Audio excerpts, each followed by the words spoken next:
চলতি বছরই অনুষ্ঠিত হবে লোকসভা নির্বাচন। ভোটের দিনক্ষণ ঘোষণার আগেই লোকসভা ভোটের প্রস্তুতি শুরু করে দিল উত্তর চব্বিশ পরগনা জেলা প্রশাসন। উত্তর চব্বিশ পরগনার জেলাশাসক শরৎ কুমার দ্বিবেদী, ব্যারাকপুর পুলিশ কমিশনার অলোক রাজোরিয়া এবং ব্যারাকপুর মহকুমা শাসক সৌরভ বারিক সহ ব্যারাকপুর পুলিশ কমিশনারেটের উচ্চপদস্থ কর্মকর্তারা ব্যারাকপুর রাষ্ট্রগুরু সুরেন্দ্রনাথ কলেজ এবং জেআইএস কলেজ পরিদর্শন করলেন মঙ্গলবার।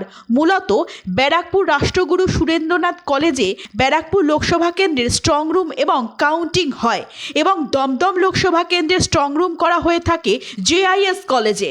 তাই কলেজের ব্যবস্থাপনা কতটা প্রস্তুত রয়েছে, কোথাও কোনো অসুবিধা রয়েছে কিনা, কোথায় কত নিরাপত্তারক্ষী লাগবে, কোথায় স্ট্রং রুম হবে, সব কিছুই আলোচনা করে দেখলেন প্রশাসনিক কর্মকর্তারা। তো তার প্রাক্কালে সমস্ত জেলা যতগুলো ডিসিআরসি রয়েছে সেগুলো জেলা শাসক দেখছেন, সঙ্গে সিপি স্যারও ছিলেন, আরও ছিলেন, বাকি আধিকারিকরাও ছিলেন। তার প্রস্তুতি হিসেবে ডিসিআরসিগুলো কোথায় ছিল, কোথায় স্ট্রং রুম, কোথায় কাউন্টিং, কোথায় কিভাবে প্ল্যান করা হয়েছে সেগুলো দেখে গেলেন।